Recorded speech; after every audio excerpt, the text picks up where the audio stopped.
We're following up on a massive update on the LA Tesla jump, which has almost seemed to be a very convoluted and legal proceeding before it even ends up in any kind of courtroom. But the court of public opinion is speaking louder than ever, and that is against the creator Alex Choi, where he originally posted that video. Now, if you are not caught up on this, or you were under a rock and didn't see the original video, I'll play a little clip here. Yeah, watch out. Everybody watch out.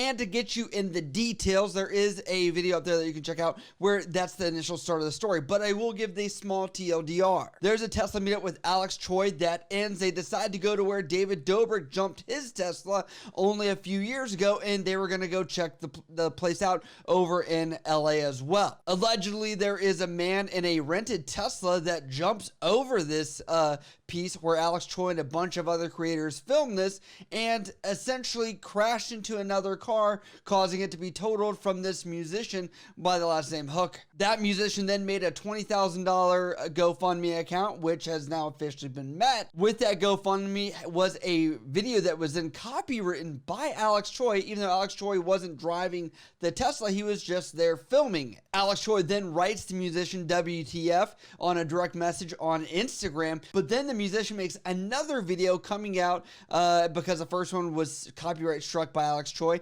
and then posts that on the GoFundMe, which leads us to where we're at today. As of making this video, it is official that Alex Choi's legal team has reached out to this musician in LA and has served him a cease and desist. And I've talked to a couple attorneys about what to do, and essentially the advice from my friends has just been, hey man, just do it, comply, get this behind you kind of deal. And that's exactly what I want, is to get this behind me. So that's exactly what I'm gonna do. But just really quick, this cease and desist letter says that I'm directed to cease and desist all defamatory, misleading statements, that they're torturous conduct, and Mr. Choi has suffered irreparable harm, and I must stop before he suffers further harm. So the two things that I need to do essentially are take down the original GoFundMe video that associates his name with this stunt. And I've already done that. I've deleted it. The reasons for deleting that are because it was to fund the GoFundMe, to get the word out, and it's already funded, so I don't have any problem taking that down. And then the second thing is to make a video myself saying that Alex Choi had nothing to do with this. And it specifically lists in here his reasoning for that. And it says, Mr. Choi clearly states in his video that the drive that Tesla meet was over without incident. A random dude wanted to show me the place that David Dobrik jumped his Tesla. He was curious about the random driver when the random driver jumped his Tesla without any warning.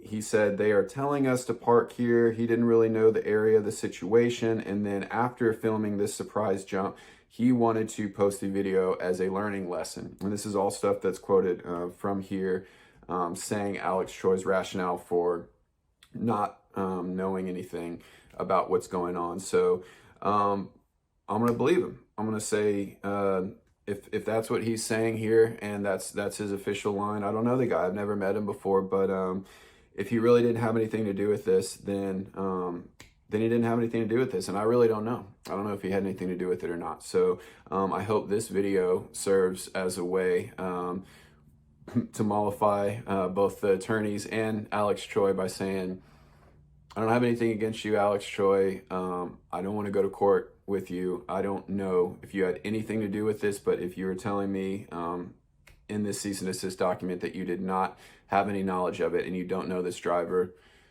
then you don't know, man.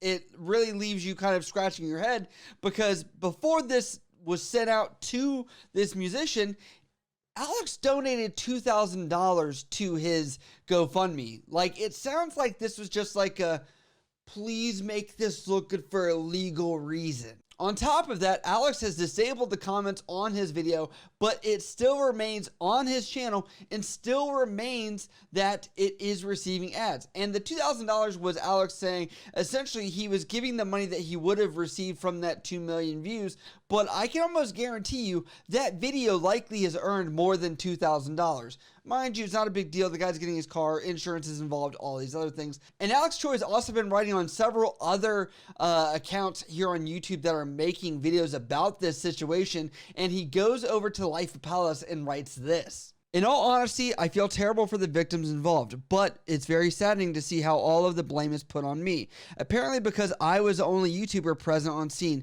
and because I document my life for a living. If a Tesla was speeding up the hill at 80 miles per hour, would you get in the way of it to attempt to stop a random person, or just start filming and tell everyone to watch out?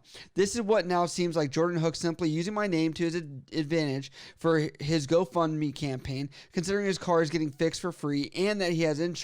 It is seriously affecting my reputation, and my attempt at damage control has been backfired. I'm a one-man team here, no managers, no PR team. Alex, nobody expects you to jump in front of a moving car, but let's play back the clip of before the car even goes up there. Do you want to count how many people are there at the ready position to take video footage, whatever else, of this situation? The way Alex has painted it in his initial video, it's almost as if this is just like a spontaneous thing. No one knew the car was going to drive up this hill at all. Just my perspective and my opinion, and, you know, not projecting fact on this case, it just doesn't look to be that way. And perception might be reality. Who knows?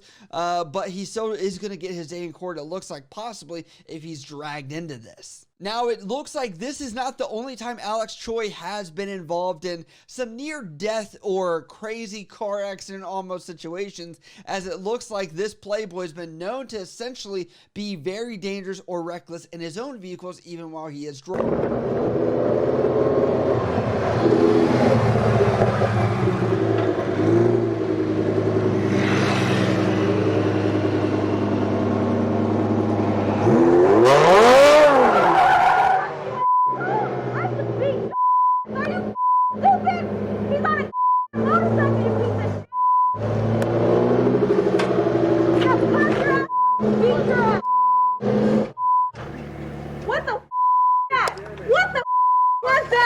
If you had killed him, I would have kicked your ass. Sorry, that was a big mistake. That was fine. I told your ass stop. That was a big mistake. You. I'm so sorry. You. I'm so You sorry. see every motorcycle up here to bring your piece of fucking piece of here? I'm so sorry. He was in my blind. Just shut up. Shut up. You're lucky he's alive. You better die. I'm gonna wait till he comes back so I can apologize. So let's break this down. Alex, you have abused the YouTube copyright policy in general. I'm baffled at that. As a creator, everybody is now going to look at you as a step down because of that. Because you have now used this in a improper way. He didn't use your content in a way that was not transformative. He did. And I love how Alex in this situation is trying to paint himself as a victim. I'm the one being hated here. I'm the one that's being directed all the hate. But Alex, you're the one that's trying to control the narrative. You've tried to shut this guy up twice by copywriting his video. A lot of people on Reddit are pretty much saying that this is a CYA for Alex to try and hold zero liability and try and make sure that they control the narrative. You're trying to do the Barbra Streisand effect where you're telling people don't talk about something, don't address something, don't associate you with this thing, but it's only doing the total opposite. While yes, your legal team might be giving really good advice, probably by trying to disassociate in the legal way, I'm going to let you know on a PR perspective, it is going horrendous.